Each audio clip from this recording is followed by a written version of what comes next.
Hello అందరికీ welcome back to సవిరాస్ world. ఈరోజు మనం అమ్మమ్మల నాటి కాలంలో చేసుకునే ఎండు రొయ్యలు కోడిగుడ్డు పులుసు చేసుకుందామండి. చాలా బాగుంటుంది, ఎంతో రుచిగా ఉండే ఈ కూరని ఎలా చేసుకోవాలో చూద్దాం.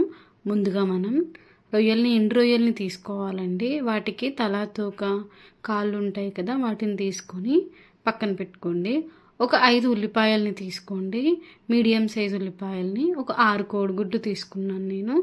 మీరు ఎంత తీసుకుంటారో అని తీసుకోండి. ఒక పెద్ద నిమ్మకాయ సదంత చింతపండుని శుభ్రంగా కడుక్కొని మంచినీటిలో నానబెట్టుకొని పక్కన పెట్టుకోండి. ఇప్పుడు మనం ఒక 5 ఉల్లిపాయలు తీసుకున్నాం కదా, వాటిని పొట్టు తీసుకొని నేను చూపించే విధంగా కట్ చేసుకోండి. ఈ పులుసుకి మనం ఉల్లిపాయలు మరీ చిన్నగా కట్ చేసుకున్నా బాగోదండి, కొంచెం పెద్ద ముక్కలుగానే కట్ చేసుకోండి, అప్పుడే పులుసు బాగుంటుంది. చూడండి నేను ఎలా కట్ చేస్తున్నానో ఆ సైజులో కట్ చేసుకోండి. పులుసుకి అప్పుడే రుచి బాగా ఉంటుంది. బాగా వేగిపోకూడదండి ఉల్లిపాయలు. మనము ఒక బాండీ పెట్టుకుందాము. మన పులుసుకు సరిపడేలా బాండీ పెట్టుకోండి.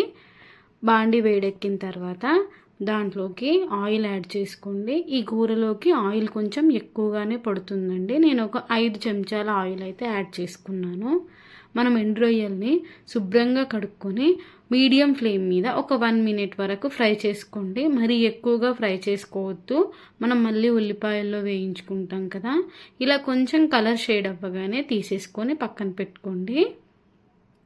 ఇప్పుడు మనం ఎండు రొయ్యలు తీసేసిన తర్వాత అదే ఆయిల్లో మనము జీలకర్ర యాడ్ చేసుకుందాము. ఈ కూరలోకి ఆవాలు వాడొద్దండి, పులుసుల్లో ఆవాలు బాగోవు.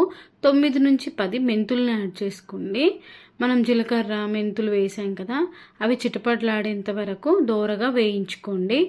మీడియం ఫ్లేమ్లోనే వేయించుకోండి. మనం కట్ చేసుకొని పెట్టుకున్న ఆనియన్స్ ఉన్నాయి కదా, వాటిని యాడ్ చేయండి.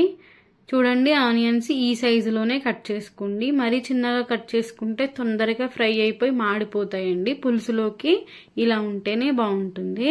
ఒకసారి కలుపుకొని పెట్టుకొని మూత పెట్టుకొని మీడియం ఫ్లేమ్ మీద 5 మినిట్స్ వేయించుకోండి. మూత తీసి చూసారంటే ఒక 5 మినిట్స్ తర్వాత మనకు వెల్లిపాయలు లైట్గా వేగిపోయి ఉంటాయి. ఇప్పుడు మనకి కూరకి సరిపడా సాల్ట్ వేసుకోండి. నేనైతే చెంచన్నర సాల్ట్ అయితే వేసాను. మీ టేస్ట్కు తగ్గట్టుగా మీరు ఎంత వాడతారో అంత సాల్ట్ అయితే వేసుకోండి. ఒకసారి సాల్ట్ వేసి బాగా కలిపి మూత పెట్టి మళ్ళీ ఒక 5 మినిట్స్ వరకు మీడియం ఫ్లేమ్ మీద ఉడికించుకున్నారంటే తొందరగా మగ్గిపోతాయి ఉల్లిపాయలు. ఎప్పుడైనా సాల్ట్ వేయడం వల్ల ఉల్లిపాయలు మగ్గిపోతాయండి. చూసారు కదా. ఇప్పుడు మనము మన ఎండు రొయ్యలు యాడ్ చేసుకుందాము. ముందుగా వేయించుకొని పెట్టుకున్నాం కదా, వాటిని యాడ్ చేసుకొని మీడియం ఫ్లేమ్ మీద చక్కగా కలుపుకోండి. ఒక చెంచాడు పసుపు యాడ్ చేయండి. పసుపు యాడ్ చేసి బాగా కలపండి. నేను చూపించినట్టుగా మన ప్రాసెస్ అంతా మీడియం ఫ్లేమ్ మీద చేసుకోండి, లేదంటే ఉల్లిపాయలు మాడిపోతే పులుసుకి అంత టేస్ట్గా ఉండదు. చూసారు కదా. ఇప్పుడు మళ్ళీ మూత పెట్టుకొని ఒక 5 మినిట్స్ వేయించుకోండి. మూత తీసి చూసారంటే మనకు చక్కగా ఆయిల్ బయటకు వచ్చేసి ఉంటుంది.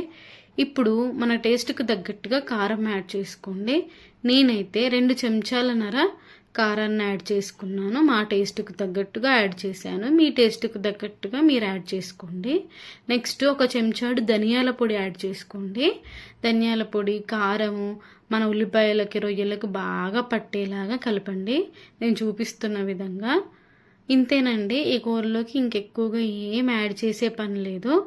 మీడియం ఫ్లేమ్ మీద మూత పెట్టి 1 నిమిషం ఆయిల్ బయటకు వచ్చేంత వరకు ఫ్రై చేసుకోండి. మన కారం పచ్చివాసన పోవాలి కదా. ఇప్పుడు మనం ముందుగా నానబెట్టుకున్న చింతపండు ఉంది కదా, బాగా పిసికి చింతపండు వాటర్ని మీరు తినే పులుపుకు తగ్గట్టుగా యాడ్ చేసుకోండి.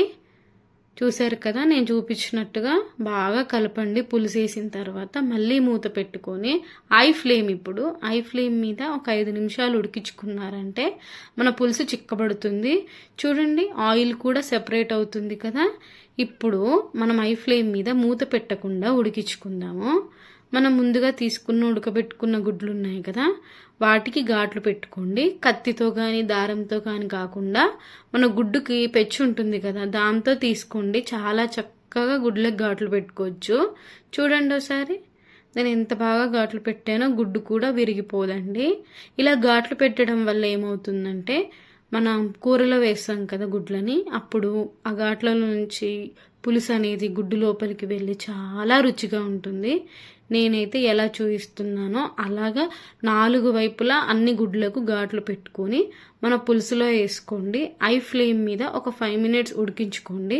చూడండి మన పులుసు అనేది దగ్గరికి వచ్చింది. ఘాట్లు కూడా మనం పెట్టుకున్న గుడ్లకి ఎంత చక్కగా విచ్చుకున్నాయో కదా. పులుసు లోపలికి వెళ్తుందండి. తినేటప్పుడు చాలా జ్యూసీగా ఉంటుంది గుడ్డు. ఒక్కసారి మనం ఇప్పుడు సాల్ట్ సరిపోయిందా లేదా అని టేస్ట్ చూద్దామండి.